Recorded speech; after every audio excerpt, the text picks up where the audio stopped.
Hey guys, कैसे हो आप लोग। मैं आपका नीलेश भैया बहुत बहुत स्वागत करता हूं इस यूट्यूब चैनल पे। दोस्तों, इस वीडियो में मैं आपको एक काफ़ी इंपॉर्टेंट, जी हाँ मेरे दोस्तों, क्लास 10th मैथ का एक काफ़ी इंपॉर्टेंट क्वेश्चन बताने वाला हूं। और इस क्वेश्चन इतना यही इंपॉर्टेंट है कि 2015 से अब तक यानी 2022 तक के बोर्ड एग्जाम में हर साल आप लोग के बोर्ड एग्जाम में पूछा गया है। और 2023 हो गए या 2024 आगे के भी बोर्ड एग्जाम में मैं जानता हूँ ये क्वेश्चन पूछेगा ही पूछेगा लगातार। एक साल भी गैप नहीं करेगा, क्योंकि काफ़ी इंपॉर्टेंट ये क्वेश्चन है। देखो क्वेश्चन क्या है, इसको मैं एकदम अच्छे से आपको समझाने वाला हूँ। आपको वीडियो थोड़ा सा भी मिस नहीं करना है, अंत तक एकदम देखना है। और यह प्रश्न मैं आपको बता दूं 6 मार्क में आता है, बड़े दीर्घ उत्तरीय प्रश्न के रूप में। देखो प्रश्न क्या है कि एक नाव की शांत जल में चाल 4 किमी प्रति घंटा है। धारा की दिशा में 12 किमी जाने तथा धारा के विपरीत 12 किमी लौटने में यानी वही आने में 8 घंटे का समय लगता है। धारा की चाल ज्ञात कीजिए। ये क्वेश्चन है, सिंपल सा क्वेश्चन है। इसको चलो हम लोग सॉल्व करते हैं। सबसे पहले देखो इसके बेस पे एक कॉन्सेप्ट समझा देता हूँ मैं, तब आपको इसको समझने में और आसानी होगी। यहाँ पे समझा देता हूँ। जैसे ये हम लोग की मान लो एक नदी है, ठीक है। ये क्या है, एक नदी है, ठीक है, जिसकी धारा की दिशा इधर है, मतलब इधर, ठीक है, मतलब इधर नदी बह रही है। अब देखो यहाँ पे मान लो ये नाव है, ठीक है। तो इस ये नाव जब धारा नहीं बह रही है इस नदी में, मान लो स्थित है, तो उसकी चाल हमें दे दिया है कि 4 किलोमीटर प्रति घंटा है। यहाँ पे दिया है कि शांत जल में नाव की चाल 4 किमी प्रति घंटा है। इसका मतलब कि जब धारा नहीं है तो 4 किमी प्रति घंटे के हिसाब से नाव चल रही है। अब हमें मान लो कि अब धारा की दिशा में, ठीक है, अगर चले, मतलब धारा हो नदी में, तो इसकी चाल अधिक होगी, क्योंकि उसके 4 किमी जो उसकी इनिशियल चाल है उसके साथ धारा की भी चाल जुड़ जाएगी। और अगर इधर विपरीत चलेगी, मतलब इधर से इधर आएगी, तो अब इसीलिए कि उसकी चाल है 4 किमी प्रति घंटा है, तो उससे थोड़ी कम हो जाएगी, क्योंकि ये धारा की दिशा के विपरीत आएगी, ठीक है। तो धारा की दिशा के बराबर घट जाएगी। आप बात को समझ रहे हो। तो वही हमें दिया है कि इस धारा की दिशा में 8 किमी जाने पे, सॉरी 8 किमी, 12 किमी, 12 किमी यानी वही किलोमीटर जाने में, और धारा की विपरीत दिशा में 12 किलोमीटर आने में कुल समय हम लोग का लग जाता है कितना, 8 घंटा। तो कह रहा है कि धारा की चाल ज्ञात कीजिए। कैसे करेंगे, चलो मैं आपको समझाता हूँ। सबसे पहले तो हम लोग धारा की चाल पूछा है तो मान लेंगे कि माना कि धारा की चाल 1 किमी प्रति घंटा है, ठीक है। तो यहाँ मान लेंगे कि माना कि धारा की चाल, धारा की चाल एक्स किमी, किमी यानी वही किलोमीटर प्रति घंटा है। ऐसे हम लोग मान लेंगे, ठीक। उसके बाद देखो, उसके बाद हमें क्या क्या दिया है, हमें नाव की चाल, शांत जल में नाव की चाल यानी विदाउट धारा की चाल, यानी हमें नाव की चाल दिया है, ठीक है। तो यहाँ मान लेंगे कि नाव की, मानेंगे नहीं मतलब लिख लेंगे, नाव की चाल बराबर, या आप लोग लिख लोगे कि शांत जल में, शांत जल में नाव की चाल बराबर हमें दिया है 4 किलोमीटर प्रति घंटा। तो 4 किमी प्रति घंटा, इसको हम लोग लिख लेंगे, सिंपल। उसके बाद हमें धारा की दिशा में 12 किमी जाने में और आने में कुल कितना समय लगता है, 8 घंटा। यानी हमें दूरी दे दिया है, जाने आने की दूरी कितनी दिया है, हमें 12 किमी दे दिया है, और जाने आने में 8 घंटे का समय लगता है। तो यहाँ देखो, एक आपने फार्मूला पढ़ा होगा, एक आप लोगों ने फार्मूला पढ़ा होगा कि समय बराबर क्या होता है, दूरी बटा चाल होता है, ठीक है। तो हमें यहाँ पे समय दिया है ये 8 घंटे जाने और आने का कुल समय। यानी अगर हम लोग यहाँ जाने का और आने का समय बराबर करें, यानी हमें ये दूरी दिया है, तो जाने की दूरी और बटा उसकी जाने में चाल क्या है, प्लस आने की दूरी और बटा आने की उसकी चाल क्या है, दोनों को ऐड कर कर और बराबर कर दे समय के, और उस इक्वेशन को हम लोग हल कर दे, तो हम लोग वहाँ से एक्स का मान ज्ञात कर सकते हैं।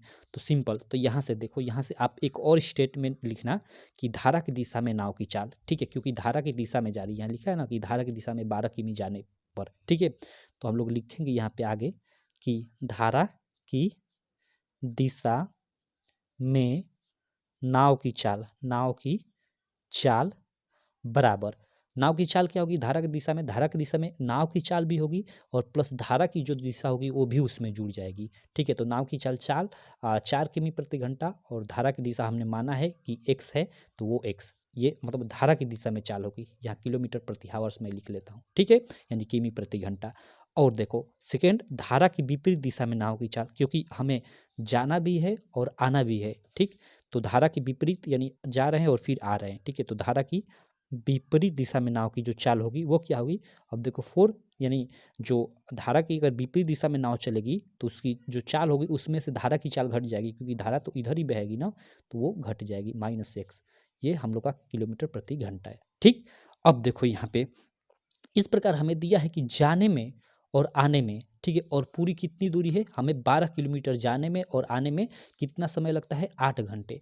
तो यहाँ पे देखो हम लोग लिख देंगे यहाँ पे कि प्रश्नानुसार, ठीक है, यानी प्रश्न के अनुसार। यहाँ पे देखो 12 बटे में मैं 4 + x कर देता हूँ, यानी जाने में लगा समय, ये क्या है, ये दूरी है, 12 किमी दूरी है और चाल है, यानी दूरी बटा चाल, यानी जाने में देखो दूरी बटा चाल बराबर समय होता है ये फार्मूला। तो ये दूरी बटा चाल, और ये दूरी कैसी है, जाने की दूरी और ये जाने का चाल, यानी जाने में लगा समय और यहाँ पे प्लस 12 बटे में 4 - x, यानी कि आने का मतलब समय है। तो ये जाने में लगा समय प्लस आने में लगा समय, और कुल ये समय हमें कितना दिया है, 8 घंटे यहाँ पे दिया है। ठीक है, कि जाने और लौटने में 8 घंटे का समय लगता है। तो ये हमने एक इक्वेशन बना लिया। अब इसी को हम लोग सॉल्व कर देंगे तो हम लोग का आंसर आ जाएगा। तो अब इसको सॉल्व कैसे करेंगे, चलो इसको हम लोग सॉल्व करते हैं। यहाँ पे देखो थोड़ा ध्यान देना आप लोग कैसे सॉल्व करेंगे। यहाँ पे थोड़ा देखो, यहाँ पे सिंपली तो आप लोग ऐसे भी करोगे कि इसका इसके में गुड़ा, इसका इसमें गुड़ा और इसका इसके मतलब लॉसा लेकर इसको सॉल्व करोगे। लेकिन हाँ, यहाँ पे थोड़ा, यहाँ पे आप दिमाग यूज करो। ये 12 है, ये 12 है, तो 12 आप कॉमन ले सकते हो बाहर। तो 12 कॉमन लोगे तो थोड़ा मतलब सॉल्व करने में आसानी हो जाएगी। तो ये 1/4 + x यानी 4 + x हो जाएगा, प्लस ये 1/4 - x हो जाएगा, और भी ये बराबर 8, तो बराबर 8। ठीक है, अब देखो अब ये गुणा करने में आसानी हो जाएगा। तो ये 12 का 12 मैं बाहर ही रहने देता हूँ। अब देखो ये गुणा होगा तो ये क्या होगा, एक ये 4 - x एक में गुणा होगा, तो ये 4 - x, और बीच में ये प्लस तो प्लस, और इधर ये गुणा होगा इसमें, तो 4 + x ऐसे हो जाएगा, और इन दोनों का फिर आपस में गुणा हो जाएगा। तो इन दोनों का आप गुणा कर लेना। देखो 4 + x 4 - x है, यानी एक तरह से बोल सकते हैं कि a + b और a - b है। तो इसका फार्मूला क्या होता है, एक क्वेश्चन में a + b, एक में a - b, वो होता है a² - b²। ठीक है, ऐसा होता है ना।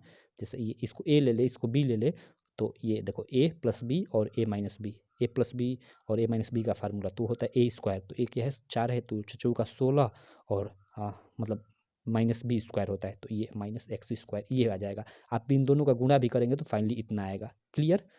अब देखो ये बराबर 8 है, तो बराबर 8 हमने रख दिया।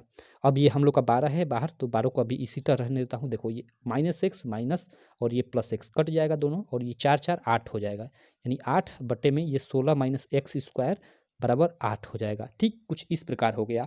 अब देखो यहाँ पे ध्यान देना, अब हम लोग ये कोष्ठ को हटा देंगे, एक तरह से कोष्ठ को हटा देंगे तो ये ऊपर गुणा हो जाएगा, 12 × 8 बटा 16 - x² बराबर 8। ठीक, अब इसको हम लोग हल कर लेते हैं। हम लोग हल करेंगे तो ये देखो, ये हम लोग का चचौका 16 और 4 × 3 12, और ये हम लोग का 4 दूना का 8 और ये 3 दूना का 6, यानी 6 बटे में। अब देखो यहाँ पे ये मतलब इधर ये गुणा हो जाएगा ना। ठीक है, यहाँ पे देखो, हाँ, लेकिन हमने ये यहाँ गड़बड़ कर दिया। देखो इसी तरह कैलकुलेशन में ही गड़बड़ होता है। यहाँ पे ये कट नहीं सकता, क्योंकि ये माइनस है ना, गुणे में होता है तो कट जाता है। तो ये गलत हो गया। इसको मैं एक बार दोबारा लिख लेता हूँ। ये 12 × 8, 12 × 8 बटे में 16 - x², और ये बराबर 8 है, तो बराबर 8 ऐसे मैंने लिख लिया। इसको आप भूल जाओ, ये गलत हमने कर दिया कैलकुलेशन। ये 12 × 8, ठीक है, और बटे में 16 - x² बराबर 8, उसी को हमने यहाँ पे लिख लिया। अब देखो ये 12 हम लोग का क्या हो जाएगा, एक तरह से 96 हो जाएगा। ठीक है, और ये 16 - x² तो इधर गुणा होगा, सॉरी ये बराबर है ना। ठीक है, तो यहाँ देखो ये कुछ इस प्रकार हो जाएगा, 12 × 8 बराबर, ये देखो इधर आएगा तो ये बट्टा हो जाएगा 8, और ये 16 उधर जाएगा, और -x² पूरा का पूरा, तो ऐसे कुछ हो जाएगा। ये कुछ इस प्रकार हो जाएगा, ये 8 इधर आ जाएगा और ये पूरा उधर चला जाएगा। तो ठीक, ये 8 से 8 खत्म हो गया, यानी हम लोग का 16 - x² बराबर हम लोग का क्या आ गया, 12 आ गया। ठीक है, तो यहाँ से देखो एक्स, ये 12 इधर आएगा तो 16 माइनस ये प्लस है, तो इधर आएगा तो माइनस हो जाएगा, तो -12 बराबर ये एक्स हो जाएगा, तो प्लस हो जाएगा x², और पूरा चिन्ह बदलेंगे, यानी x² बराबर 16 - 12, कोई चिन्ह नहीं बदलेगा। तो यहाँ से देखो x² बराबर क्या आ जाएगा, 16 में से 12 गया 4, तो तो यहाँ से ये स्क्वायर हटाएंगे तो x बराबर ये रूट में हो जाएगा 4, ठीक है। तो x बराबर यहाँ से बाहर आएगा ये रूट से, तो इसका मान 2 होगा। यानी हमें x का मान यहाँ से प्राप्त हो गया। और x का मान क्या था, हमने माना था शुरू में धारा की चाल x किमी प्रति घंटा है, और x का मान आ गया 2 किलोमीटर प्रति घंटा। यहाँ किमी प्रति घंटा हम लोग लिख देंगे, ठीक है।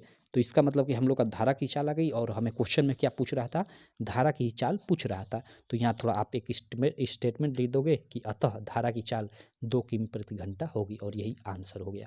तो इस तरह से इस क्वेश्चन को आपको करना है, ठीक है। मतलब उतना डिफिकल्ट क्वेश्चन नहीं है, आपका 6 मार्क देकर जाएगा, और इसको आप मतलब 5 मिनट के अंदर ही कर लोगे। तो ये था क्वेश्चन। आप बताना कि आपको कैसा लगा यह क्वेश्चन, और आपको समझ में आया कि नहीं आया। नहीं आया होगा तो आप थोड़ा दोबारा से देख लीजिएगा वीडियो को, समझ में आ जाएगा। और अगर इस प्रकार का कोई और क्वेश्चन आ जाता है तो आप कर लोगे कि नहीं कर लोगे, ये भी कमेंट बॉक्स में ज़रूर बताना। और वीडियो अच्छी लगी तो नाइस, थैंक्स, कुछ भी आप कमेंट जरूर करना, ठीक। तो चलो मैं इसी प्रकार की आपसे मिलता हूँ नेक्स्ट वीडियो में, तब तक के लिए थैंक यू।